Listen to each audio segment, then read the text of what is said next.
ಪದ್ಯ 7 ಯಾವ್ದಾಗಿರೋದು ವಚನಾಮೃತ. ಈ ವಚನಾಮೃತ ಈ ಪದ್ಯವನ್ನ ಬರೆದಿರ್ತಕ್ಕಂಥವರು ನಮಗೆ 4 ಜನರ ವಚನಕಾರರ ಆಯ್ದ ವಚನಗಳನ್ನ 8ನೇ ತರಗತಿಗೆ ಮೀಸಲು ಮಾಡಿದರು. ಮೊದಲನೇ ವಚನಕಾರ ಯಾರು ಅಂತಂದ್ರೆ ಅಲ್ಲಂಪ್ರಭು, ಎರಡನೇದವರು ಆಯ್ಕೆ ಮಾರಯ್ಯ, ಮೂರನೇದು ಆಮೇಲೆ ಶಿವಶರಣೆ ಲಿಂಗಮ್ಮ. ವಚನ ಈ ಪದದ ಅರ್ಥ ಏನಾಗರ ಅಂದ್ರೆ ಅತ್ಯಂತ ಶ್ರೇಷ್ಠತರವಾಗಿರ್ತಕ್ಕಂತಹ ಮಾತುಗಳು ಅಂತ ನಿಮಗೆ ಗೊತ್ತಿದೆ. ಮೊದಲಿಗೆ ನಮ್ಮ ಇವತ್ತಿನ ಈ ವಚನಕಾರರಲ್ಲಿ ಮೊದಲನೇ ವಚನಕಾರ ಯಾರಪ್ಪ ಅಂತಂದ್ರೆ ಅವರ ಒಂದು ಸ್ವಲ್ಪ ಕಿರು ಪರಿಚಯ ನಿಮಗೆ ಅಲ್ಲಿದೆ, ನೋಡ್ತಾ ಹೊಡೆದರು. ಅಲ್ಲಮಪ್ರಭು 12ನೇ ಶತಮಾನದ ಪ್ರಸಿದ್ಧ ಚಿಂತಕ, ತತ್ವಜ್ಞಾನಿ, ಶಿವಶರಣ ಮತ್ತು ವಚನಕಾರ. ಈತನು ಜನಿಸಿದ್ದು ಶಿವಮೊಗ್ಗ ಜಿಲ್ಲೆಯ ಶಿಕಾರಿಪುರ ತಾಲೂಕಿನ ಬಳ್ಳಿಗಾವಿಯಲ್ಲಿ. ಈತನ ತಂದೆ ನಿರಹಂಕಾರ, ತಾಯಿ ಸುಜ್ಞಾನಿ.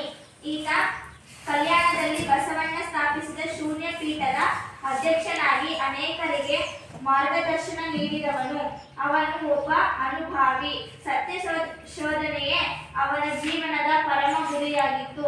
ಅವನ ವಚನಗಳು ಬೆಳಗು ಮತ್ತು ಬೆಳಗಿನಿಂದ ಕೂಡಿವೆ.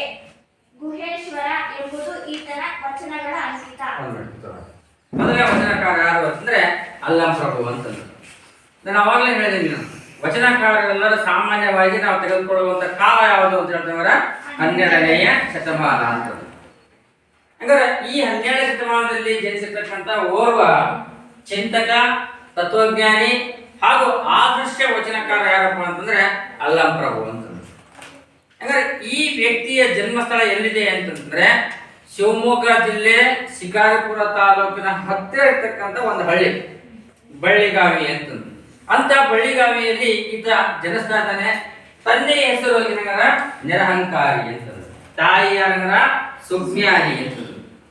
ತಂದೆ ನಿರಹಂಕಾರಿ, ತಾಯಿ ಸುಜ್ಞಾನಿ, ಇವರ ಮಗನಾಗಿ ಜನಿಸಿರ್ತಕ್ಕಂಥ ಈ ವ್ಯಕ್ತಿ ಮುಂದೆ ಬಸವಣ್ಣ ಸ್ಥಾಪನೆ ಮಾಡಿರ್ತಕ್ಕಂತಹ ಶೂನ್ಯ ಪೀಠದ ಅಧ್ಯಕ್ಷರಾಗಿ ಕಾರ್ಯವನ್ನ ನೆರವೇರಿಸ್ತಾರೆ. ಅನೇಕ ಜನ ವಚನಕಾರರಿಗೆ ಹಾಗಾದ್ರೆ ಇವರು ಮಾರ್ಗದರ್ಶನವನ್ನು ಕೂಡ ಮಾಡ್ತಾರೆ, ಇವರು ನೀಡ್ತಾ ಹೋದ್ರು. ಹಂಗಾರೆ ಇಂತಹ ಈ ಅಲ್ಲಂಪ್ರಭುಗಳ ವಚನಗಳ ಅಂಕಿತ ಏನಪ್ಪಾ ಅಂತಂದ್ರೆ ಗುಹೇಶ್ವರ ಅಂತ. ಇವರ ವಚನಗಳ ಅಂಕಿತ ಏನಂಗಾರ ಗುಹೇಶ್ವರ. ಸಾಮಾನ್ಯವಾಗಿ ಗೊತ್ತಿದೆ, ಜಗಜ್ಯೋತಿ ಬಸವಣ್ಣನವರ ವಚನಗಳ ಅಂಕಿತ ಯಾವಂದ್ರ ಕೂಡಲ ಸಂಗಮ ದೇವ. ಹೇಗೆ ಅವರಿಗೆ ಕೂಡಲ ಸಂಗಮ ದೇವ ಅನ್ನುವಂತ ಆರಾಧ್ಯ ದೈವ ಇತ್ತು, ವಚನಗಳ ಅಂಕಿತ ಇತ್ತು, ಹಾಗೆ ಅಲ್ಲಂಪ್ರಭುಗಳ ಆರಾಧ್ಯ ದೈವ ಯಾರಪ್ಪ ಅಂತಂದ್ರೆ ಗುಹೇಶ್ವರ. ಹಾಗಾಗಿ ಗುಹೇಶ್ವರ ಎನ್ನುವಂತ ಹೆಸರಿಂದ್ರೆ ಅವರ ವಚನಗಳ ಅಂಕಿತನು ಕೂಡ ಅಲ್ಲಿ ಇಟ್ಟುಕೊಂಡ್ರು ಅಂತಂದು. ವಿಶೇಷವಾಗಿ ಇವರ ವಚನಗಳಲ್ಲಿ ಕಂಡುಕೊಂಡಂಥದ್ದು ಏನಂತಂದ್ರೆ ಅಲ್ಲಿ ಬೆಳಗು ಮತ್ತು ಬೆಳಗಿನಿಂದಲೇ ಇವರ ವಚನಗಳಲ್ಲಿ ವಿಶೇಷವಾಗಿರ್ತಕ್ಕಂಥ ನಾವು ಕಾಣ್ತದೆ. ಹಾಗಾಗಿ ಅಂತಹ ವಚನಗಳನ್ನ ಪರಿಚಯ ಮಾಡಿಕೊಳ್ಳುವಂತ ಒಂದು ಪಾಠ ಯಾವುದು ಅಂತಂದ್ರೆ ಇವತ್ತಿನ ಈ ಪದ್ಯ ವಚನಾಮೃತ ಅಂತ. ಇನ್ನು ಎರಡನೇ ವಚನಕಾರರು ಯಾರು ಅಂತಂದ್ರೆ ಆಯ್ದಕ್ಕಿ ಮಾರಯ್ಯ. ಆಯ್ದಕ್ಕಿ ಮಾರಯ್ಯ ಈತನ ಕಾಲ ಸಾಮಾನ್ಯ ಶಕ ಸುಮಾರು 1160 ಅಂದ್ರೆ 1160. ಶಿವಶರಣ ಹಾಗೂ ವಚನಕಾರ, ರಾಯಚೂರು ಜಿಲ್ಲೆಯ ಅಮರೇಶ್ವರದ ಆಯ್ದಕ್ಕಿ ಲಕ್ಕಮ್ಮನ ಪತಿ. ಆಯ್ದಕ್ಕಿ ಮಾರಯ್ಯ ಎಂದೇ ಪ್ರಸಿದ್ಧ. ಇವರಿಗೆ ಈತನ ಸುಮಾರು 32 ವಚನಗಳು ದೊರೆತಿವೆ. ಎಂಥ ಪರಿಸ್ಥಿತಿ ಎದುರಾದರೂ ಕಾಯಕವ ಬಿಡದೆ ಮಾಡಬೇಕು, ಕಾಯಕ ಮಾಡಿ ಬದುಕಬೇಕು, ಯಾಚನೆ ಮಾಡಬಾರದು ಹಾಗೂ ಕೂಡಿಡಬಾರದು ಎಂದು ಹೇಳುವ ಮೂಲಕ ಕಾಯಕ ಬದುಕಿನ ಮಹತ್ವವನ್ನು ಸಾರಿದ್ದಾರೆ. ಇಂತಹ ಆದರ್ಶವನ್ನು ಹೊಂದಿರುವ ಈತನ ಅಂಕಿತ ಅಮರೇಶ್ವರ ಲಿಂಗ. ಬೀದಿಯಲ್ಲಿ ಬಿದ್ದ ಅಕ್ಕಿಯನ್ನ ಆಯ್ದು ತಂದು ದಾಸೋಹ ಮಾಡುವುದೇ ಇವರ ಕಾಯಕವಾಗಿತ್ತು. ನೋಡಿ, ಎಂತಿಂತಹ ವಚನಕಾರರು ನಮ್ಮ ಕಣ್ಣು ಬಂದಿದ್ದಾರೆ. ನಾವು ಅವ್ರ ಬಗ್ಗೆ ತಿಳಿದುಕೊಳ್ಳುವಂತ ಪ್ರಯತ್ನವನ್ನು ಯಾರು ಮಾಡಲಿಕ್ಕೆ ಹೋಗೋದಿಲ್ಲ. ನಮ್ಮ ವಿಚಾರಧಾರೆಗಳೇ ಇವತ್ತ ಬೇರೆ ಆಗಿರೋದು. ಕೊನೆ ಪಕ್ಷ ಅವರ ಪರಿಚಯ ಹೆಂಗಿದೆ ಅನ್ನೋದನ್ನ ಸ್ವಲ್ಪ ನೋಡ್ಕೊಂತ ಮೊದಲಿಗೆ ಹೇಳ್ತಾನೆ. ಹಂಗಾರೆ ಈತನ ಕಾಲ ಎಷ್ಟಾಗ ನಿಮಗೆ ಗೊತ್ತಿರಲಿ. ಈತನ ಕಾಲ ಎಷ್ಟಾಗ 1160, ಅಂದ್ರೆ 11ನೇ ಶತಮಾನದ ಮಧ್ಯಭಾಗದಲ್ಲಿ ಬದುಕಿದಂತ ವ್ಯಕ್ತಿ ಅಂತಂದು. ಈತ ಶಿವಶರಣನು ಹೌದು, ವಚನಕಾರನು ಕೂಡ ಹೌದು. ಈತನ ಜನ್ಮಸ್ಥಳ ಯಾವುದು ಅಂತಂದ್ರೆ ರಾಯಚೂರು ಜಿಲ್ಲೆಯ ಅಮರೇಶ್ವರ ಅಂತ. ಮುಂದೆ ಅಮರೇಶ್ವರದ ಆಯುಧಕ್ಕಿ ಮಾರೈ ಲಕ್ಕಮ್ಮನ ಗಂಡ ಇವರು. ಯಾರಾಗಾರ? ಆಯುಧಕ್ಕಿ ಮಾರೈ. ಇಲ್ಲಿ ಇವ್ರು ಕೊಟ್ಟಾರೆ ಆಯುಧಕ್ಕಿ ಲಕ್ಕಮ್ಮ, ಇವಳು ಕೂಡ ಶಿವಶರಣ. ಈ ಆಯುಧಕ್ಕಿ ಲಕ್ಕಮ್ಮನ ಗಂಡನೇ ಯಾರಪ್ಪ ಅಂತಂದ್ರೆ ಆಯುಧಕ್ಕಿ ಮಾರಯ್ಯ ಅಂತ ಇವರನ್ನು ನಾವು ಕರೆಯುವಂಥದ್ದು ವಾಡಿಕೆ. ಸುಮಾರು ಈತನ ವಚನಗಳು ಎಷ್ಟು ಸಿಕ್ಕಿವೆ ನಿಮಗೆ ಅಂತಂದ್ರೆ 32 ವಚನಗಳು ಈತ ಬರೆದಿದ್ದಾನೆ ಅನ್ನುವಂತ ರೀತಿ ಒಳಗ ನಮಗೆ ಸಂಗ್ರಹವಾಗಿದ್ದವು. ಮುಂದೆ ಈತನ ಎಲ್ಲ ವಚನಗಳಲ್ಲಿ ಇರುವಂತಹ ಒಂದು ತಿರುಳು ಏನು ಅಂತಂದ್ರೆ ಕಾಯಕ ಮಾಡಿ ಮನುಷ್ಯ ಏನ್ ಮಾಡ್ಕಂಗಾರ ಬದುಕಬೇಕು. ಕಾಯಕ ಅಂತಂದ್ರ ಕೆಲಸ ಅಂತ. ಕಾಯಕ ಅಂದ್ರೆ ಕೆಲಸ. ಪ್ರತಿ ವ್ಯಕ್ತಿನೂ ಕೂಡ ಬದುಕನ್ನ ಕಟ್ಟಿಕೊಳ್ಬೇಕು ಅಂತಂದ್ರೆ ಆ ಬದುಕಿಗೆ ಏನ್ ಬೇಕಂತ ಹೇಳ್ತಾರ, ಒಂದು ಕೆಲಸ ಅನ್ನುವಂಥದ್ದು ಇರಬೇಕು ಮೊದಲನೇ. ಎರಡನೇ ಹೇಳ್ತಾರ ಯಾಚನೆ ಮಾಡಬಾರದು ಅಂತಂದು. ಯಾಚನೆ ಅಂತಂದ್ರ ನನ್ನ ಹೊಟ್ಟೆಯನ್ನ ತುಂಬಿಸಿಕೊಳ್ಳುವುದಕ್ಕಾಗಿ ಪರರ ಬಳಿ ಏನ್ ಮಾಡ್ಬಾರ್ದಾರ, ಭಿಕ್ಷೆಯನ್ನ ಎತ್ತಬಾರದು. ಬೇಡಿ ತಿನ್ನುವಂತ ಕೆಲಸ ಬೇಡ. ಅವನ ಕಾಯಕ ತನ್ನ ಹೊಟ್ಟೆಯನ್ನ ಮುರಿದು ಬೆವರು ಸುರಿಸಿ ಬಂದಿರುವಂತಹ ಸಂಪಾದನೆಯಲ್ಲಿ ಬದುಕನ್ನ ಕಟ್ಟಿಕೊಳ್ಬೇಕು. ಹಾಗಾಗಿ ಅಂತ ವ್ಯಕ್ತಿ ಒಂದು ಕಾಯಕ ಇರಲೇಬೇಕು ಅನ್ನುವಂತ ವಾದ ಯಾರಪ್ಪ ಅಂತಂದ್ರೆ ಆಯುಧಕ್ಕಿ ಮಾರಯ್ಯ ಅಂತಂದು. ಮುಂದೆ ಹಾಗೂ ತಾನು ಸಂಪಾದನೆ ಮಾಡತಕ್ಕಂತಹ ಆ ಸಂಪಾದನೆ ಒಳಗ ಯಾವುದೇ ಕಾರಣಕ್ಕೂ ಏನ್ ಮಾಡಬಾರ್ದಾಗಲ್ಲ, ಕೂಡಿಡಬಾರದು. ಒಂದನೇದು ಕಾಯಕ ಮಾಡಿ ದುಡಿಬೇಕು, ಬದುಕಬೇಕು. ಎರಡನೇದು ಬೇರೆಯವರಿಂದ ಕೇಳಿ ಪಡೆದುಕೊಳ್ಳಬಾರದು. ಮೂರನೇ ಪಾಯಿಂಟ್ ಏನಾಗಲ್ಲ, ತಾನು ಮಾಡಿದಂತಹ ಸಂಪಾದನೆಯನ್ನ ಮುಂದಿನ ಪೀಳಿಗೆಗೆ ಅಂತ ಮೀಸಲಿಡಬಾರದು, ಅದನ್ನ ಕೂಡಿಡಬಾರದು ಅನ್ನೋದು ಇವನು ಮುಂದೆ ಹೇಳ್ತಾರ. ಏನು ಹೀಗೆ ಕಾಯಕ ಮತ್ತು ಬದುಕಿನ ಮಹತ್ವವನ್ನ ಸಾರಿರ್ತಕ್ಕಂಥ ವ್ಯಕ್ತಿ ಯಾರಪ್ಪ ಅಂತಂದ್ರೆ ಆಯುಧಕ್ಕಿ ಮಾರಯ್ಯ ಅಂತ.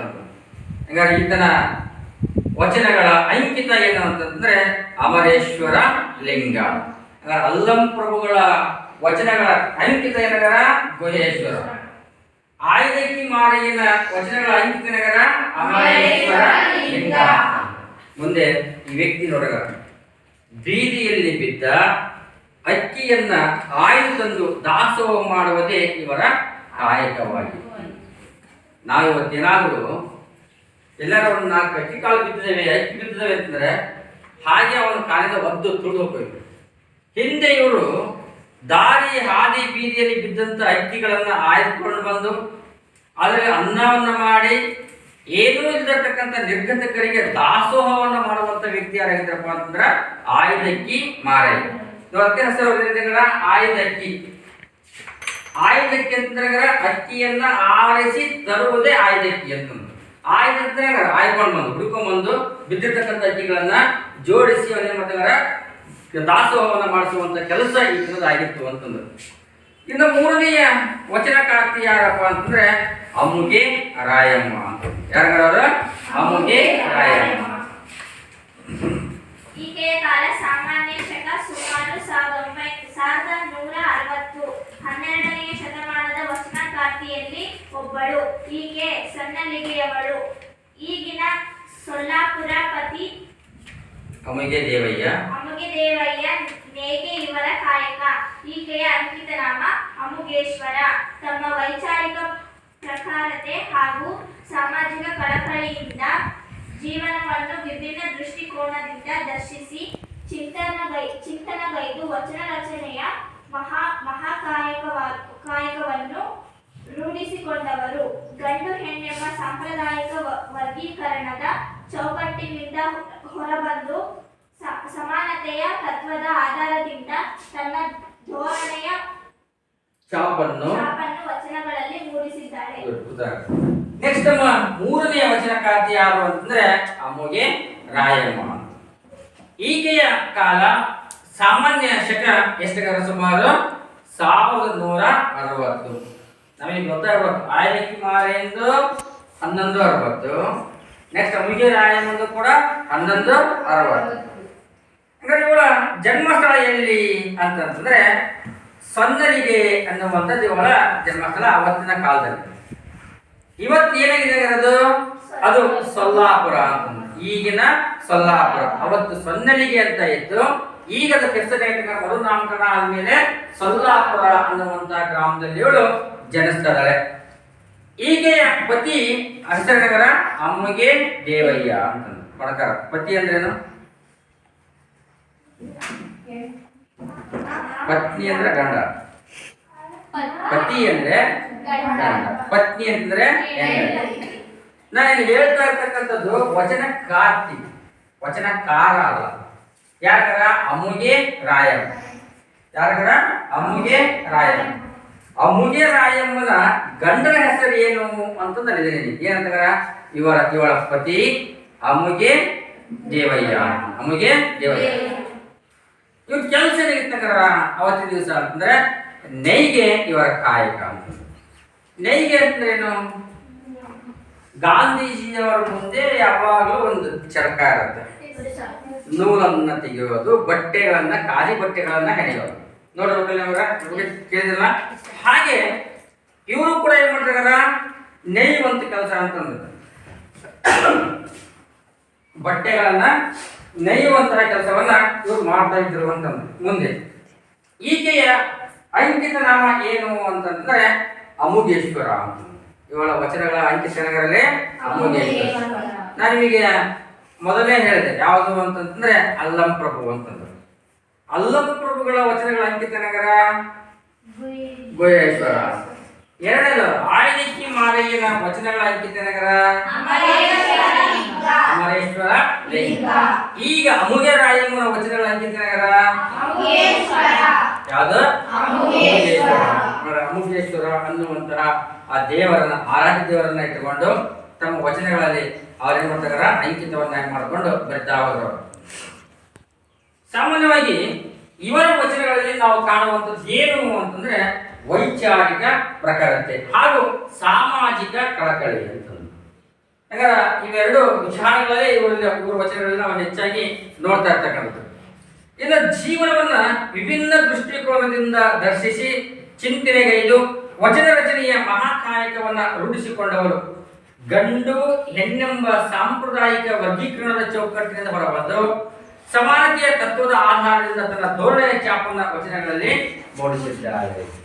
ಹಿಂದೆ 12ನೇ ಶತಮಾನ ವಚನಕಾರರು ಯಾವುದಕ್ಕಾಗಿ ಪಣ ತೊಟ್ಟಿದ್ರು ಅಂತಂದ್ರೆ ಸಮಾಜದಲ್ಲಿರುವಂತಹ ವರ್ಗೀಕರಣಗಳು.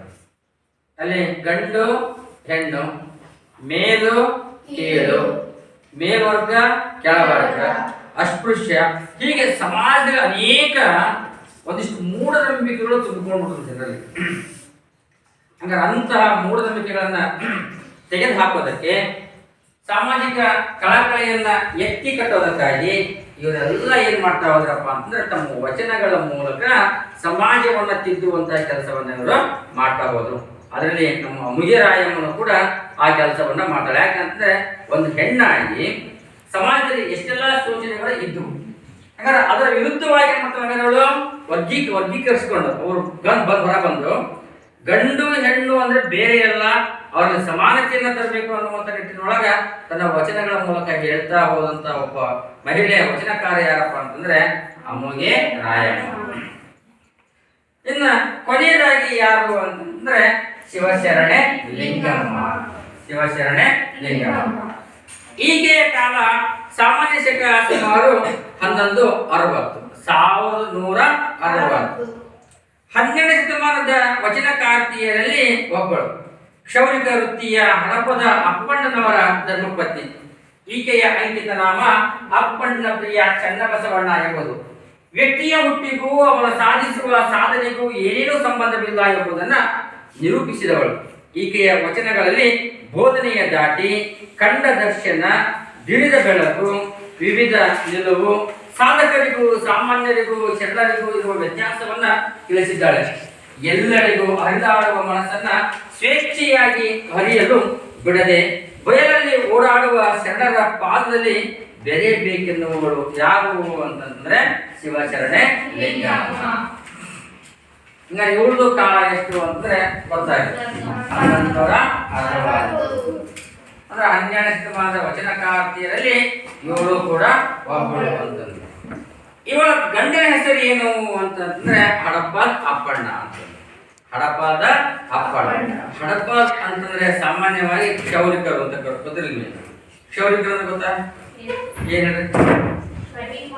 ಕಟಿಂಗ್, ಹೇರ್ ಕಟಿಂಗ್ ಗೊತ್ತಾ? ಅದಕ್ಕೆ ಹಡಪಾದ ಅಂತಲೂ ಕೂಡ ಆ ವೃತ್ತಿಯವರು ಏನ್ ಮಾಡ್ತಾರೆ, ಆ ಕೆಲಸ ಕಾರ್ಯಗಳನ್ನು ಮಾಡ್ತಾರೆ. ಹಾಗಾಗಿ ಕ್ಷೌರಿಕ ಹಡಪಾದ ಅಪ್ಪಣ್ಣನವರ ಪತ್ನಿ ಯಾರಪ್ಪ ಅಂತಂದ್ರೆ ಶಿವಶರಣೆ ಲಿಂಗಮ್ಮ. ಈಕೆಯೂ ಕೂಡ ತನ್ನ ವಚನಗಳಿಗೆ ಇಟ್ಟುಕೊಂಡಂತ ಅಂಕಿತ ಯಾವುದು ಅಂತಂದ್ರೆ ಅಪ್ಪಣ್ಣ ಪ್ರಿಯ ಚೆನ್ನ ಬಸವಣ್ಣ. ಅಪ್ಪಣ್ಣ ಪ್ರಿಯ ಚೆನ್ನ ಬಸವಣ್ಣ ಅನ್ನುವುದರ ವಚನಗಳ ಅಂಕಿತ ಎಷ್ಟು ತುಂಬಾ ಚೆನ್ನಾಗಿ ನೋಡು. ವ್ಯಕ್ತಿಯ ಹುಟ್ಟಿಗೂ ಅವನು ಸಾಧಿಸುವ ಸಾಧನೆಗೂ ಏನೇನೋ ಸಂಬಂಧವಿಲ್ಲ. ಹಾಗಾದ್ರೆ ಕ್ಷೌರಿಕ ವೃತ್ತಿಯಲ್ಲಿ ಕ್ಷೌರಿಕ ವಚನದಲ್ಲಿ ಹುಟ್ಟಿದಾನ ಅಂದ್ಬಿಟ್ರೇನೆ ಅವ್ರು ಅದೇ ಕೆಲಸ ಮಾಡಬೇಕು ಅಂತ ಏನಿಲ್ಲ, ಬೇಕಾದ ಸಾಧನೆಗಳನ್ನ ಮಾಡಲಿಕ್ಕೆ ಅವಾಗ ಅವಕಾಶ ಇದ್ದು ಅನ್ನೋದನ್ನ ಸಮಾಜಕ್ಕೆ ತೋರಿಸಿಕೊಟ್ಟವಳು ಯಾರಪ್ಪ ಅಂತಂದ್ರೆ ಶಿವಶರಣೆ ಲಿಂಗಮ್ಮ. ಮುಂದೆ ಹೇಳ್ತಾರೆ, ಅವರ ಸಾಧಿಸುವ ಸಾಧನೆಗೂ ಏನೇನು ಸಂಬಂಧ ಇಲ್ಲ ಎಂಬುದನ್ನ ನಿರೂಪಿಸಿದವಳು. ಈಕೆಯ ವಚನಗಳಲ್ಲಿ ಸಾಮಾನ್ಯವಾಗಿ ಬೋಧನೆಯ ದಾಟಿ, ಕಂಡ ದರ್ಶನ, ಬಿರಿದ ಬೆಳಕು, ಏರಿದ ನಿಲುವು, ಸಾಧಕರಿಗೂ ಸಾಮಾನ್ಯರಿಗೂ ಮತ್ತು ಶರಣರಿಗೂ ಇರುವ ವ್ಯತ್ಯಾಸವನ್ನ ಅವಳೇನ್ ಮಾಡ್ತಾರ ತಿಳಿ ಹೇಳುವಂತಹ ಪ್ರಯತ್ನವನ್ನ ಮಾಡಿದಾರೆ. ಇದರ ಜೊತೆಗೆ ಮನುಷ್ಯನ ಮನಸ್ಸು ಹೆಂಗಪ್ಪ ಅಂತಂದ್ರೆ ಒಂದು ರೀತಿ ಹುಚ್ಚು ಕುದುರೆ ಇದ್ದಾಗ. ಮನುಷ್ಯನ ಮನಸ್ಸು ಹೆಂಗಿರ್ತಂಗ ಹುಚ್ಚು ಕುದುರೆ, ಅದಕ್ಕೆ ಸ್ಥಿರತೆ ಅನ್ನುವಂಥದ್ದು ಇಲ್ಲ. ಹಾಗಾಗಿ ಆ ಸ್ಥಿರತೆ ಇಲ್ಲದೆ ಇರ್ತಕ್ಕಂಥ ಮನಸ್ಸನ್ನ ಸ್ವೇಚ್ಛಾಚೇತಿಯಿಂದ ಸ್ವೇಚ್ಛಾಚಾರವಾಗಿ ಅದನ್ನೇನ್ ಮಾಡ್ತಾರೆ ಬಂಧಿಸಿ ಅದನ್ನ ಇಡಬೇಕು ಅನ್ನೋದು ಒಂದಿರು.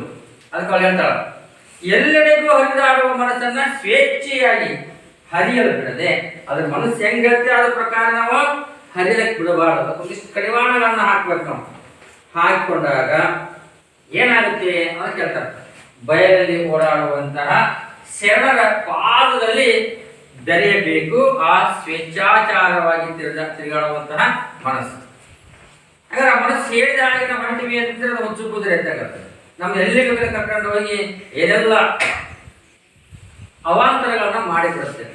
ಹಾಗಾಗಿ ಅವಾಂತರಗಳನ್ನು ಮಾಡಬಾರ್ದು ಅಂತಂದ್ರೆ ಆ ಸ್ವೇಚ್ಛಾಚಾರವಾಗಿ ಹರಿದಾಡ್ತಕ್ಕಂಥ ಮನಸ್ಸನ್ನ ನಿಗ್ರಹಿಸಿ ಶಿವಶರಣರ ಪಾದಗಳಿಗೆ ಆ ಮನಸ್ಸಿನ ಪ್ರಕಾರ ಅರ್ಪಿಸಬೇಕು ಅನ್ನುವಂಥದ್ದನ್ನ ಯಾರು ಹೇಳ್ತಾರೆ? ಶಿವಶರಣ ಲಿಂಗಮ್ಮ ತಮ್ಮ ವಚನಗಳಲ್ಲಿ ಹೇಳುವಂತಹ ಪ್ರಯತ್ನವನ್ನ ಮಾಡಿ. ಇಲ್ಲಿ ನಿಮಗೆ ಒಂದಿಷ್ಟು ಟಿಪ್ಪಣಿ ಅಂತ ಇದೆ. ಟಿಪ್ಪಣಿ ಸಮ್ಯಕ್ ಜ್ಞಾನ ಅಂತ ಐತೆ ನೋಡಿ. ಹಿಂಗಂದ್ರೆ ಏನು ಅಂತಂದ್ರೆ ಸುಜ್ಞಾನ, ಒಳ್ಳೆಯ ತಿಳುವಳಿಕೆ, ಸದಾಚಾರ ಅಂತಂದ್ರೆ. ಸಾಮಾನ್ಯವಾಗಿ ಜೈನ ಧರ್ಮದಲ್ಲಿ ರತ್ನತ್ರಯಗಳೆಂದು ಕರೆಯುವ ಸಮ್ಯಕ್ ಜ್ಞಾನ, ಸಮ್ಯಕ್ ದರ್ಶನ ಹಾಗೂ ಸಮ್ಯಕ್ ಚಾರಿತ್ರ್ಯಗಳಲ್ಲಿ ಇದು ಕೂಡ ಒಂದು. ನೆಕ್ಸ್ಟ್ ಜಂಗಮ ಅಂತ. ವೀರಶೈವ ಧರ್ಮದ ಅಷ್ಟಾವರಣಗಳಲ್ಲಿ ಒಂದು ಗುರು ಮತ್ತು ಲಿಂಗ. ಈ ಎರಡರ ಅನುಭವ ಶಿವಸ್ವರೂಪಿಯೇ ಜಂಗಮ. ಯಾರ ಜಂಗಮ ನೋಡ. ಸಾಮಾನ್ಯವಾಗಿ ವೀರಶೈವ ಧರ್ಮದಲ್ಲಿ ಕೊಡ್ತಕ್ಕಂತಹ ಒಂದಿಷ್ಟು ಅಷ್ಟಾವರಣಗಳಲ್ಲಿ ಇದು ಕೂಡ ಗುರು, ಲಿಂಗ, ಜಂಗಮ, ರುದ್ರಾಕ್ಷಿ, ಮಂತ್ರ ಹೆಸರಕ್ಕಂತ ಅಷ್ಟ 8 ಅದಾವ. ಅದ್ರಲ್ಲಿ ಜಂಗಮ ಅನ್ನುವಂಥದ್ದು ಕೂಡ ಒಂದು. ನೆಕ್ಸ್ಟ್ ಏನು ಗುರು ಮತ್ತು ಲಿಂಗ ಈ ಎರಡರ ಅನುಭವ ಶಿವಸ್ವರೂಪಿ ಯಾರ ಜಂಗಮನಾಗ್ತಾನೆ ಅನ್ನುವಂಥದ್ದು. ಪ್ರಸಾದ ವೀರಶೈವ ಧರ್ಮದ ಅಷ್ಟಾವರಣಗಳಲ್ಲಿ ಇದು ಕೂಡ ಒಂದು. ಯಾವುದು? ಪ್ರಸಾದ. ಪೃಥ್ವಿ ತತ್ವದ ಶುದ್ಧಿಯನ್ನುಂಟು ಮಾಡುವುದೇ ಪ್ರಸಾದ. ಪ್ರಸಾದ ಉದ್ದೇಶ ಏನು ಅನ್ನೋದನ್ನ ಅಷ್ಟಾವರಣಗಳಲ್ಲಿ ಹೇಳಿದ್ದಾರೆ. ಹಾಗಾಗಿ ಅದರ ಕೆಲಸ ಏನು ಅನ್ನೋದನ್ನ ನಿಮಗೆ ಗೊತ್ತಾಯ್ತು.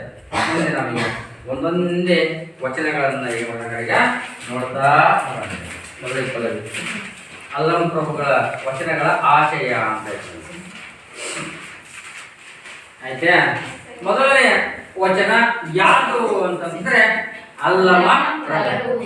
ಅವರು ರಚನೆ ಮಾಡತಕ್ಕಂಥ ಒಂದು ವಚನ ಆ ವಚನದಲ್ಲಿ ಬರುವಂತ ತಿರುಳು. ಇವತ್ತು ನಾವು ವಚನ ಏನ್ ತಿಳ್ಕೊಳ್ಬೇಕಾಗಿದೆ ಅನ್ನೋದನ್ನ ಆ ವಚನಗಳ ಆಶಯದಲ್ಲಿ ಈಗ ನೋಡೋಣ. ಮೊದಲಿಗೆ ತಂದೆ ತಾಯಿ ಗುರುಗಳಿಗೆ ದೈವತ್ವದ ಸ್ಥಾನಮಾನ ನೀಡಿರುವ ಸಂಸ್ಕೃತಿ ನಮ್ಮದು. ಗುರುವಿನ ಸ್ಥಾನ ಬಹಳ ಪವಿತ್ರವಾದದ್ದು. ಗುರುವಿಗೆ ಸೃಷ್ಟಿ ಸ್ಥಿತಿ ಲಯಕಾರಕರಾದ ಬ್ರಹ್ಮ ವಿಷ್ಣು ಮಹೇಶ್ವರರ ಸ್ಥಾನವನ್ನು ನೀಡಿ ಗೌರವಿಸಲಾಗಿದೆ. ಏಕೆಂದರೆ ಶಿಷ್ಯನಿಗೆ ಸಂಸ್ಕಾರ, ವಿದ್ಯೆ, ವಿನಯ ಹಾಗೂ ಬದುಕಿನ ಮಾರ್ಗವನ್ನು ನೀಡುವವನು ಗುರು. ಪರಿವರ್ತನೆ ಜಗದ ನಿಯಮ. ಕಾಲಗತಿಯಲ್ಲಿ ಎಲ್ಲವೂ ಪರಿವರ್ತನೆಗೊಳಪಡುತ್ತದೆ ಎಂಬುದನ್ನು ಗುರುವಿನ ಸ್ಥಾನ ಹಾಗೂ ಶಿಷ್ಯನ ಕಲಿಕಾ ಪ್ರವೃತ್ತಿಗಳು 4 ಯುಗಗಳಲ್ಲಿ ಹೇಗೆ ಪರಿವರ್ತನೆಯಾಗಿದೆ ಎಂಬುದನ್ನು ಮಾರ್ಮಿಕವಾಗಿ ಈ ವಚನದಲ್ಲಿ ಬಿಂಬಿತವಾಗಿದೆ. ಮೊದಲನೇ ವಚನದಲ್ಲಿ ಅಲ್ಲಂ ಪ್ರಭು ಏನ್ ಹೇಳಕ್ಕೆ ಹೋಗ್ತಿದ್ದಾರೆ ಅನ್ನೋದನ್ನು ನಾನು ವಿಶೇಷವಾಗಿ ಭಾರತೀಯ ಸಂಸ್ಕೃತಿಯಲ್ಲಿ ನಾವು ವಿಶೇಷವಾದಂತ ಸ್ಥಾನಮಾನಗಳನ್ನ ಕೊಡೋದು ಯಾರಿಗೆ ಅಂತಂದ್ರೆ ಒಂದು ತಂದೆ ತಾಯಿ ಮತ್ತು ಗುರು ಅಂತ. ತಂದೆ ತಾಯಿ ಮತ್ತು ಗುರು ಈ ಮೂವರಿಗೆ ದೈವತ್ವದ ಸ್ಥಾನವನ್ನ ಕೊಟ್ಟು ಅವ್ರು ಏನ್ ಮಾಡ್ತೇವೆ ನಾವು ಪೂಜಿಸುವಂತದ್ದು ನಮ್ಮ ಸಂಪ್ರದಾಯದಲ್ಲಿ ಇದೆ. ಮುಂದೆ ಹೇಳ್ತಾರೆ ಗುರುವಿನ ಸ್ಥಾನ ಬಹಳ ಪವಿತ್ರವಾದದ್ದು ಅನ್ನೋದಕ್ಕೆ ಗುರುವನ್ನ ನಾವು ಸೃಷ್ಟಿಕರ್ತರಾಗಿರ್ತಕ್ಕಂಥ ಬ್ರಹ್ಮ ವಿಷ್ಣು ಮಹೇಶ್ವರ ಇವ್ರಿಗೆ ಹೋಲಿಕೆ ಮಾಡ್ತೀವಿ. ಗುರು ಬ್ರಹ್ಮ ಗುರು ವಿಷ್ಣು ಗುರುದೇವೋ ಮಹೇಶ್ವರ. ಹಾಗಾದ್ರೆ 4 ಅಕ್ಷರನ ಅಥವಾ ಒಂದಿಷ್ಟು ಜ್ಞಾನವನ್ನ, ಒಂದಿಷ್ಟು ಸಂಸ್ಕಾರವನ್ನ, ಒಂದಿಷ್ಟು ವಿನಯವನ್ನ ಈ ಸಮಾಜದಲ್ಲಿ ಒಳ್ಳೆಯ ಸಂಸ್ಕಾರ ವ್ಯಕ್ತಿಯನ್ನಾಗಿ ಹುಟ್ಟು ಹಾಕೋಣ ಯಾರಪ್ಪ ಅಂತಂದ್ರೆ ಗುರು. ಹಾಗಾಗಿ ಅಂತ ಗುರುವನ್ನ ಮೂವರು ಆ ಸೃಷ್ಟಿಕರ್ತರಾಗಿರ್ತಕ್ಕಂಥವ್ರಿಗೆ ಹೋಲಿಕೆ ಮಾಡಿ ಏನ್ ಮಾಡ್ತೇವೆ ಅವ್ರನ್ನ ಅಂತ ಒಂದು ಪೂಜ್ಯ ಸ್ಥಾನವನ್ನು ಅವರಿಗೆ ಕೊಟ್ಟಿರುವಂತನ್ನ ಕಾಣ್ತೀವಿ. ಯಾಕೆ ಮುಂದೆ ಹೇಳ್ತಾರೆ ಆದರೆ ಈ ಪರಿವರ್ತನೆ ಅನ್ನುವಂಥದ್ದು ಜಗದನಗರ ನಿಯಮ. ಇದು ಸ್ವಾಭಾವಿಕವಾಗಿ ಅದರಲ್ಲಿ ಕೂಡ ಗೊತ್ತಿರ್ತಕ್ಕಂಥದ್ದು. ಮಳೆಗಾಲ ಬಂದಾಗ ಪ್ರಕೃತಿ ಹೆಂಗ್ ಬದಲಾವಣೆ ಆಗ್ತಾ ಇರುತ್ತೆ, ಚಳಿಗಾಲ ಬಂತು ಅಂತಂದ್ರೆ ಯಾವ ರೀತಿ ಬದಲಾವಣೆ ಮಾಡ್ತಿದ್ದೀವಿ, ಬೇಸಿಗೆ ಬಂದಾಗ ಆ ಬಿಸಿಲಿನ ತಾಪಕ್ಕೆ ಗಿಡಮರಗಳು ಹೇಗೆ ಪ್ರಕೃತಿಯಲ್ಲಿ ಆಗಿರ್ತವೆ ಅನ್ನೋದನ್ನ ಎಲ್ಲವನ್ನ ಕಾಣ್ತಾ ಇರ್ತೀವಿ. ಹಣ್ಣಿಗೆ ಉದುರ್ತಾ ಇರುತ್ತೆ, ಹೊಸ ಎಲೆಗೆ ಅದು ಮತ್ತೆ ಮಾಡ್ತಕ್ಕಂಥ ದಾರಿಯನ್ನ ಮಾಡ್ಕೊಡ್ತಾ ಇರುತ್ತೆ ವೃಕ್ಷ. ಅದು ಜಗದ ಪ್ರಕೃತಿಯ ನಿಯಮ. ಇಲ್ಲ ನಾನು ಗಟ್ಟಿಯಲ್ಲಿ ಎಲಿ ಅಂತಂದು ಹಂಗೇ ಮೊದಲಿಗೆ ಸಾಧ್ಯ ಇದೆಯಾ? ಯಾವಾಗ ಆಯಸ್ ಮುಗಿತು, ಹಣ್ಣೆಲೆ ಆಯ್ತು, ಹಣ್ಣೆಲೆ ಆಯ್ತು ಏನ್ ಮಾಡ್ತಕ್ಕಂಥದ್ದು ಉದುರುತ್ತೆ, ಹೊಸ ಚಿಗುರಿಗೆ ಏನ್ ಮಾಡ್ತಕ್ಕಂಥ ಗಿಡ ದಾರಿ ಮಾಡ್ಕೊಡುತ್ತೆ. ಇದು ಪ್ರಕೃತಿಯ ನಿಯಮ. ಇಲ್ಲ ನನ್ನ ಮನೆ ಬರೇ ಉತ್ತುತ್ತಿ ಕೊಬ್ಬರಿ ತಿಂದು ಭಾರಿ ಗಟ್ಟಿದ್ರೆ ಬರೇ ತುಪ್ಪನ ಕೈ ತೊಕ್ಕಂತಾನೆ ಅಂತಂದು ಯಾರಾದ್ರೂ ಭೂಮಿ ಮೇಲೆ 150-200 ವರ್ಷ ಬದುಕಿದಂತ ಉದಾಹರಣೆಗಳದಾವ? ಇಲ್ಲ. ಆಯುಷ್ ಯಾವಾಗ ಮುಗಿತು, ದೇವ್ರು ಯಾವಾಗ ಕರ್ಕೊಳತ್ತಾನ? ಹಾಗೆ ಪ್ರಕೃತಿಯಲ್ಲಿ ಒಬ್ರು ಹೋಗ್ಲೇಬೇಕು, ಇನ್ನೊಬ್ರು ಹೊಸದಲ್ಲೇ ಬಂದಿರಲೇಬೇಕು. ಮಳೆಗಾಲದ ಆರಂಭ, ಮುಂಗಾರು ಮಳೆಯ ಆರಂಭ, ಹಳೆ ನೀರು ನಿಂತಿರುತ್ತೆ ಕೆರೆ ಕಟ್ಟೆಯಲ್ಲಿ. ಆ ಹಳೆ ನೀರು ಹೋಗ್ಬೇಕು ಅಂತಂದ್ರೆ ಯಾರು ಹೋಗ್ತಾರ? ಹೊಸ ನೀರಿಗೆ ಬರಲೇಬೇಕು. ಪ್ರಕೃತಿಯ ನಿಯಮ ಬದಲಾವಣೆ. ಹಾಗಾಗಿ ಆ ಬದಲಾವಣೆಗೆ ಸಾಮಾನ್ಯ ಎಲ್ಲರೂ ಕೂಡ ಹೊಂದಿಕೊಳ್ಳುವಂಥದ್ದು ಒಂದು ಜಗದ ನಿಯಮ ಅಂತಂದ್ರೆ. ಮುಂದೆ ಹೇಳ್ತಾರೆ ಕಾಲಗತಿಯಲ್ಲಿ ಎಲ್ಲವುಗಳು ಕೂಡ ನೋಡ್ತಾರ ಪರಿವರ್ತನೆ ಆಗ್ತಾನೆ ಹೋಗ್ತಾ ಇರ್ತೇವೆ ಎಂಬುದನ್ನ ಗುರುವಿನ ಸ್ಥಾನ ಹಾಗೂ ಶಿಷ್ಯನ ಕಲಿಕಾ ಪ್ರವೃತ್ತಿಗಳು 4 ಯುಗಗಳಲ್ಲಿ ಹೇಗೆ ಪರಿವರ್ತನೆಯಾಗಿವೆ ಎಂಬುದನ್ನು ಮಾನಸಿಕವಾಗಿ ಈ ವಚನದ ಮೂಲಕ ಅವರು ತಿಳಿಸಿಕೊಡ್ತಾರೆ. ಯಾಕಂದ್ರೆ ಹಿಂದೆ 4 ಯುಗಗಳು ನಮಗೆ ಕೃತಾಯುಗ, ಚೈತ್ರಾಯುಗ, ದ್ವಾಪರ ಯುಗ ಮತ್ತು ಕಲಿಯುಗ 4 ಯುಗಗಳು. ಯಾವ್ಯಾವ ಬಂದಿದ್ದು? ಕೃತಾಯುಗ, ಚೈತ್ರಾಯುಗ, ದ್ವಾಪರ ಯುಗ, ಕಲಿಯುಗ. ಈ 4 ಯುಗಗಳಲ್ಲಿ ಹಿಂದೆ ಮೊದಲಿದ್ದಂತಹ ಕೃತಾಯುಗದಲ್ಲಿ ಗುರು ಹೆಂಗಿದ್ದ, ಚೈತ್ರಾಯುಗದಲ್ಲಿ ಗುರು ಶಿಷ್ಯನ ಸಂಬಂಧ ಹೆಂಗಿತ್ತು, ದ್ವಾಪರ ಯುಗದಲ್ಲಿ ಅವರ ಗುರು ಸಂಬಂಧ ಹೆಂಗಿತ್ತು, ಇವತ್ತು ಹೆಂಗಿದೆ ಅನ್ನುವಂಥದ್ದನ್ನ ಮಾರ್ಮಿಕವಾಗಿ ಇವತ್ತು ತಿಳಿಸಿಕೊಡುವಂತ ಒಂದು ವಚನ ಯಾವುದಪ್ಪ ಅಂತಂದ್ರೆ ಅಲ್ಲಂ ಪ್ರಭುವಿನ ವಚನ ಅಂತಂದ್ರೆ. ಇಲ್ಲಿ ನಿಮಗೆ ಆರಂಭ ಇದೆ ವಚನ ಅಂತಂದ್ರೆ. ಬೇರೆ ಒತ್ತಿ ಹೇಳಿದ್ರೆ ಬೇರೆ ಯಾರಾದ್ರೂ ಒತ್ತಿ ಕಾಯಕವೇ ಕೈಲಾಸ ಮೊದಲನೇ ವಚನ ಯಾವ್ದು? ಕೃತಯುಗದಲ್ಲಿ ಶ್ರೀ ಗುರು ಶಿಷ್ಯನಿಗೆ ಬಡಿದು ಬುದ್ಧಿಯ ಕಲಿಸಿದರೆ ಆಗಲಿ ಮಹಾಪ್ರಸಾದವೆನ್ನಯ್ಯ. ತ್ರೇತಾಯುಗದಲ್ಲಿ ಶ್ರೀ ಗುರು ಶಿಷ್ಯನಿಗೆ ಬೈದು ಬುದ್ಧಿಯ ಕಲಿಸಿದರೆ ಆಗಲಿ ಮಹಾಪ್ರಸಾದವೆನ್ನಯ್ಯ. ಪ್ರಸಾದವೆಂದನಯ್ಯ. ದ್ವಾಪರ ಯುಗದಲ್ಲಿ ಶ್ರೀ ಗುರು ಶಿಷ್ಯನಿಗೆ ಜಂಕಿಸಿ ಬುದ್ಧಿಯ ಕಲಿಸಿದರೆ ಆಗಲಿ ಮಹಾಪ್ರಸಾದವೆಂದನಯ್ಯ. ಕಲಿಯುಗದಲ್ಲಿ ಶ್ರೀ ಗುರು ಶಿಷ್ಯನಿಗೆ ವಂದಿಸಿ ಬುದ್ಧಿಯ ಕಲಿಸಿದರೆ ಆಗಲಿ ಮಹಾಪ್ರಸಾದವೆಂದನಯ್ಯ. ಗೃಹೇಶ್ವರ, ನಿಮ್ಮ ಕಾಲದ ಗಟ್ಟಳೆಯ ಕಲಿತನಕ್ಕೆ ನಾ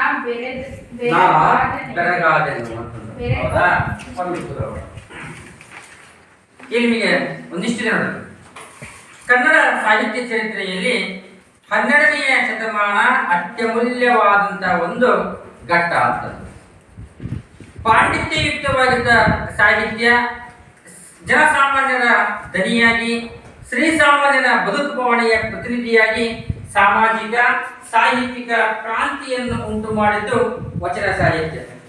ಶರಣರ ಈ ಸಾಹಿತ್ಯ ವಿಶ್ವಕ್ಕೆ ಮಾದರಿ ಮತ್ತು ಸಾಮಾಜಿಕ ಸಮಾನತೆಗೆ ಹಿಡಿದ ಕೈಗನ್ನಡಿಯಾಗಿದೆ. ಅರಿತರೆ ಶರಣ, ಮರೆತರೆ ಮಾನವ ಎಂಬುದು ಶರಣ ತತ್ವದ ಮಹಾವಾಕ್ಯ. ಶ್ರೀಸಾಮಾನ್ಯನು ಮಹಾಜ್ಞಾನಿ ಜ್ಞಾನವನ್ನು ಅರಿತಾಗ ನಿತ್ಯ ಮುಕ್ತನಾಗುತ್ತಾನೆ ಎಂಬ ಶರಣರ ವಚನಗಳು.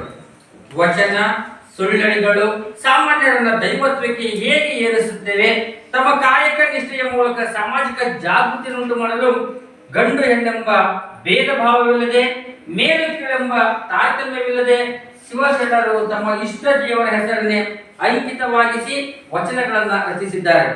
ಇಂಥ ವಚನಗಳ ಅಮೃತವನ್ನು ಉಣಿಸುವ ಪರಿಚಯಿಸುವ ಉದ್ದೇಶದಿಂದ ಈ ವಚನಗಳನ್ನ ಅಳವಡಿಸಲಾಗಿದೆ. ನನ್ನ ಸ್ಟಾರ್ಟಿಂಗ್ ಕಲ್ತು ಈ ವಚನಗಳನ್ನು ಯಾಕೆ ನಮಗೆ 8ನೇ ತರಗತಿಯಲ್ಲಿ ಇಟ್ಟರು, ಇದರ ಅವಶ್ಯಕತೆ ಇತ್ತ ಅಂತ ನಿಮ್ಗೆ ಹೇಳ್ತಾನೆ. ಇವತ್ತು ನಮಗೆ ಅವಶ್ಯಕವಾಗಿ ನಾವು ಒಂದಿಷ್ಟು ಸಮಾಜದಲ್ಲಿ ಸಂಸ್ಕಾರವನ್ನು ಬೆಳೆಸ್ಕೊಳ್ಬೇಕು ಅಂತಂದ್ರೆ ಇವು ಬೇಕು ವಚನಗಳು ಅನ್ನೋದಕ್ಕೆ ನಾನು ಅವಾಗಲೇ ನಿಮಗೆ ಸ್ಟಾರ್ಟಿಂಗ್ ಹೇಳ್ತಾನೆ.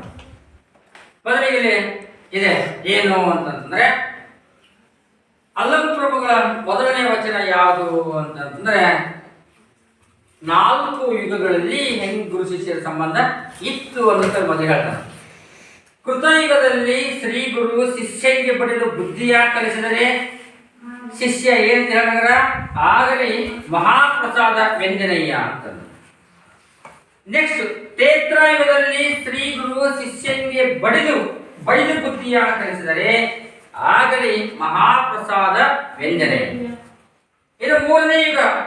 ದ್ವಾಪರ ಯುಗದಲ್ಲಿ ಶ್ರೀ ಗುರುವು ಶಿಷ್ಯನಿಗೆ ಜಂಕಿಸಿ ಬುದ್ಧಿಯ ಕಲಿಸಿದರೆ ಆಗಲಿ ಮಹಾಪ್ರಸಾದ ವ್ಯಂಜನಯ್ಯ. ಕಲಿಯುಗದಲ್ಲಿ ಶ್ರೀ ಗುರು ಶಿಷ್ಯನಿಗೆ ವಂದಿಸಿ ಬುದ್ಧಿಯ ಕಲಿಸಿದರೆ ಆಗಲಿ ಮಹಾಪ್ರಸಾದ ವ್ಯಂಜನಯ್ಯ. ಗೃಹೇಶ್ವರ, ನಿಮ್ಮ ಕಾಲದ ಕಟ್ಟಳೆಯ ಕಲಿತನಕ್ಕೆ ನಾನು ಬೆರಗಾದೆ ಅನ್ನುವಂಥ ಒಂದು ವಚನವನ್ನ ಇವತ್ತು ನೋಡೋಣ.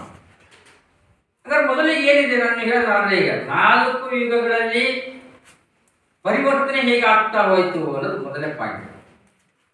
ಹಿಂದೆ ಗುರು ಶಿಷ್ಯರ ಸಂಬಂಧ ಎಷ್ಟು ಪವಿತ್ರವಾಗಿತ್ತು, ಕಲಿಯುಗದಲ್ಲಿ ಅದರ ಸಂಬಂಧ ಏನಾಗಿದೆ ಅನ್ನೋದನ್ನ ಮಾರ್ಮಿಕವಾಗಿ ವಚನಕಾರರು ಮಾಡ್ತಾರೆ. ಈ ವಚನದಲ್ಲಿ ತಿಳಿಸಿಕೊಡುವಂತ ಪ್ರಯತ್ನವನ್ನ ಮಾಡಿದರು. ಮೊದಲನೇ ಪಾಠ ಹೇಳ್ತಾನೆ ಕೃತಯುಗದಲ್ಲಿ ಅಂತ. ಯುಗಗಳು ಎಷ್ಟು ಈಗ 4 ಯುಗಗಳು ಗೊತ್ತಿದೆ. ಮೊದಲನೇ ಯುಗ ಯಾವ್ದಪ್ಪ ಅಂದ್ರೆ ಕೃತಯುಗ, ಎರಡನೇದು ತ್ರೇತಾಯುಗ, ಮೂರನೇದು ದ್ವಾಪರ ಯುಗ, 4ನೇದು ಕಲಿಯುಗ. 4 ಯುಗಗಳು ಹೆಸರುಗಳು ಗೊತ್ತಿರಲಿ. ಮೊದಲನೆಯ ಆ ಕೃತಯುಗದೊಳಗ ಅವತ್ತಿನ ಕಾಲಘಟ್ಟದಲ್ಲಿ ಶಿಷ್ಯ ಗುರು ಸಂಬಂಧ ಹೆಂಗಿತ್ತು ಅಂತ ಹೇಳ್ತಾನ. ಶ್ರೀ ಗುರು ಶಿಷ್ಯನಿಗೆ ಬಡಿದು ಬುದ್ಧಿಯ ಕಲಿಸಿದರೆ, ಬಡಿದು ಅಂತಂದ್ರೆ ಪಡೆದು ಅಂತ, ಬಡಿದು ಅಂತಂದ್ರೆ ಪಡೆದು. ಏನಾದ್ರೂ ಒಂದು ತಪ್ಪು ಮಾಡಿದ್ದ, ಹೇಳಿದ್ದನ್ನ ಕಲಿಲಿಲ್ಲ ಅಂತಂದ್ರೆ ಅವತ್ತಿನ ಕಾಲದಲ್ಲಿ ಗುರು ಏನ್ ಮಾಡ್ತಾರ, ಕೋಪಿಸಿಕೊಂಡು ತನ್ನ ಶಿಷ್ಯನಿಗೆ ಸರಿದಾರಿ ತರುವುದಕ್ಕಾಗಿ ಆತನಿಗೆ ಬಡಿತಾ ಇದ್ದ. ಹಾಗೆ ಬಡಿದ್ರು ಕೂಡ ಆ ಶಿಷ್ಯ ಗುರುವಿನ ಮೇಲೆ ಕೋಪಿಸಿಕೊಳ್ಳದೇ ಅದರ ಮಹಾಪ್ರಸಾದ ಅಂತ ಏನ್ ಮಾಡ್ತಾರ, ಸ್ವೀಕಾರವನ್ನ ಮಾಡ್ತಾ ಇದ್ದಾರೆ. ಮೊದಲನೇ ಕಾಲಘಟ್ಟದಲ್ಲಿ ಎಲ್ಲಿ ಕೃತಾಯುಗದಲ್ಲಿ ಗುರು ತನ್ನ ಶಿಷ್ಯನಿಗೆ ಏನಾದ್ರು ತಪ್ಪು ಮಾಡಿದಾಗ ತಾನು ಹೇಳಿದ್ದನ್ನ ಅವನು ಕಲಿಯದೇ ಹೋದ ಅಂತಂದ್ರೆ ಗುರು ಬೈದ್ರು ಕೂಡ ಹೊಡೆದ್ರು ಕೂಡ ಏನ್ ಮಾಡ್ತಾರ, ಗುರುವಿನ ಆ ಮಾತನ್ನ, ಗುರುವಿನ ಏಟನ್ನ ಸ್ವೀಕಾರ ಮಾಡ್ತಾ ಇದ್ದ. ಇದನ್ನ ಮಹಾಪ್ರಸಾದ ಅಂತಂದವರನ್ನ ಸ್ವೀಕಾರ ಮಾಡ್ತಾ ಇದ್ದ. ನೆಕ್ಸ್ಟ್ ಎರಡನೇ ತೇತ್ರಾಯುಗದಲ್ಲಿ ಶ್ರೀ ಗುರು ಶಿಷ್ಯನಿಗೆ ಬೈದು ಬುದ್ಧಿಯ ಕಲಿಸಿದರೆ ಅವಾಗ ಆ ಶಿಷ್ಯ ಏನ್ ಮಾಡ್ತಾರ, ಆಗಲೇ ಮಹಾಪ್ರಸಾದ. ಬೈದು ಅವ್ರನ್ನ ಸರಿದಾರಿ ತರೋದಕ್ಕೆ ಏನ್ ಮಾಡ್ತಾರ, ಗುರು ಅವರನ್ನ ಬೈತಾ ಇದ್ದಾರೆ. ಬೈಯೋದ್ರಿಂದ ಉದ್ದೇಶ ದ್ವೇಷಕ್ಕಾಗಿ ಬೈತಾ ಇರಲಿಲ್ಲ. ಆತನ ಶಿಷ್ಯ ಎಲ್ಲಿ ತಪ್ತಾ ಇದ್ದಾನೆ, ಎಲ್ಲಿ ಆತ ದಾರಿಯನ್ನು ಬಿಟ್ಟು ಹೋಗ್ತಾ ಇದ್ದಾನೆ, ಅವನ ಸರಿದಾರಿ ತರೋದಕ್ಕಾಗಿ ಗುರು ಏನ್ ಮಾಡ್ತಾನೆ, ಅವನು ಬೈತಾ ಇದ್ದ, ನಿಂದಿಸ್ತಾ ಇದ್ದ. ಆದರೂ ಕೂಡ ಆ ಶಿಷ್ಯ ಅದನ್ನು ಕೂಡ ಏನ್ ಮಾಡ್ತಾನೆ, ಅವನು ಮಹಾಪ್ರಸಾದ ಅಂತ ಗುರುವಿನ ಬೈಗಳನ್ನ ಮಹಾಪ್ರಸಾದ ಅಂತ ಸ್ವೀಕಾರ ಮಾಡ್ತಾ ಇದ್ದ. ಇನ್ನು ಮುಂದೆ ಯಾವುದು ಅಂತಂದ್ರೆ ದ್ವಾಪರ ಯುಗದಲ್ಲಿ ಶ್ರೀ ಗುರು ಶಿಷ್ಯನಿಗೆ ಜೈಕಿಸಿ ಅಂತಂದ್ರೆ, ಜೈಕಿಸಿ ಅಂತಂದ್ರೆ ಹೆದರಿಸಿ ಬೆದರಿಸಿ ಅಂತ ಕರಿತೀವಿ. ಜೈಕಿಸಿ ಅಂತಂದ್ರೆ ಹೆದರಿಸಿ ಬೆದರಿಸಿ. ಒಂದು ವೇಳೆ ಈ ದ್ವಾಪರ ಯುಗದೊಳಗ ಶ್ರೀ ಗುರು ತನ್ನ ಶಿಷ್ಯನಿಗೆ ಏನಾದ್ರು ತಪ್ಪು ಮಾಡಿದಾಗ ಆತನಿಗೆ ಹೆದರಿಸ್ತಾ ಇದ್ದ, ಬೆದರಿಸಿ ಅವರನ್ನ ಸರಿದಾರಿ ತರ್ತಾ ಇದ್ದ. ಅವಾಗ್ಲೂ ಕೂಡ ಆ ಶಿಷ್ಯ ಏನ್ ಮಾಡ್ತಾರ, ಗುರು ಹೇಳುವಂಥದ್ದು, ಹೆದರಿಸುವಂಥದ್ದು, ಬೆದರಿಸುವಂಥದ್ದು ನನಗೆ ಮಹಾಪ್ರಸಾದ ಅಂತ ಮಾಡ್ತಾರ, ತುಂಬ ಹೃದಯದಿಂದ ಸ್ವೀಕಾರವನ್ನ ಮಾಡ್ತಾ ಇದ್ದಾರೆ. ಹಂಗಾರೆ 3 ಯುಗಗಳಲ್ಲಿ ಗುರು ಶಿಷ್ಯರ ಸಂಬಂಧ ಹೆಂಗಿತ್ತು ಅನ್ನೋದನ್ನ ನೋಡಿದ್ವಿ. ಇವತ್ತಿನ ಈ ಯುಗ ಯಾವ್ದು? ಕಲಿಯುಗ. ಕಲಿಯುಗದಲ್ಲಿ ಹೆಂಗಿದೆ